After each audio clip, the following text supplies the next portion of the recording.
Worldwide, 7.6 million people die per year due to cancer.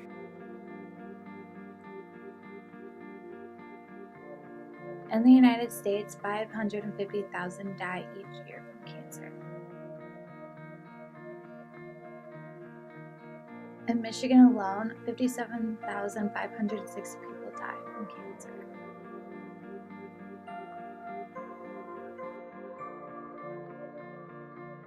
Hi, I'm Hinton with CSTV News. Some point in our lives, we will know someone that has been affected by cancer. Within the Cedar Springs School District, I have found a teacher that is currently fighting cancer. And I have had the chance to sit down with Amy Blau and hear her tell her story. Hi, I'm Mrs. Blau, and I'm a teacher at Cedar Springs Middle School, teaching 7th grade language arts, and I've been here for this is my 20th year.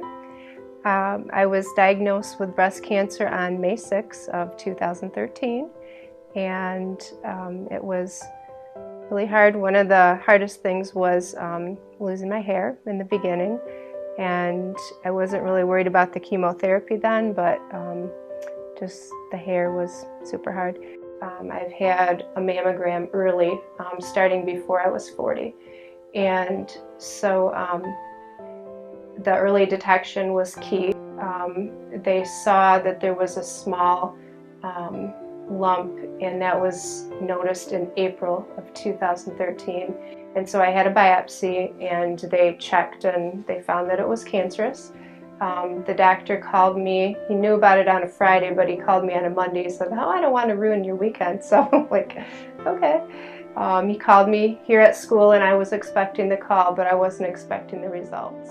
The students, I think, handled it really, really well, and they made a lot of neat 3-ring binders for me with notes and pictures, and it's a lot of support from the whole community in Cedar.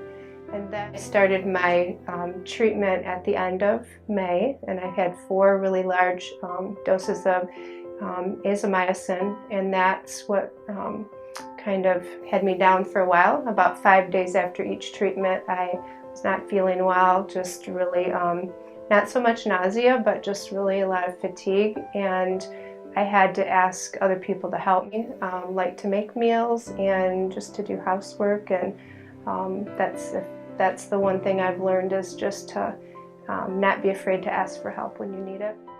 As far as the reaction from my family, I have one daughter, Hannah, who's in 8th grade at Kennewick Hills, and my husband, Mike, and they were obviously shocked, like I was. I was like, at first I just couldn't even believe it, and my daughter was crying. We were all kind of emotional at first, but once we kind of talked through it, and we talked about some supports through our church, through our friends and family, and through the community here at Cedar Springs. The teachers have been great too, and the students.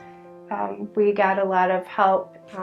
The people at our church started making meals almost immediately and bringing them once a week, and now we've asked them to kind of hold off on that for a little bit. It's been a little overwhelming to be home sometimes when they're bringing the meals at certain times, but it's been a big help. It's been a blessing, more blessings than really negative things that have happened.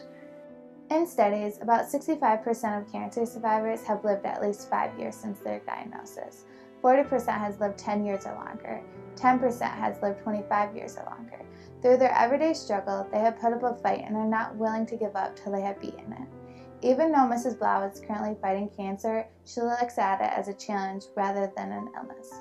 This has been Hinton with CSTV News. I never said, why me? I said, why not me? Because I knew it could happen.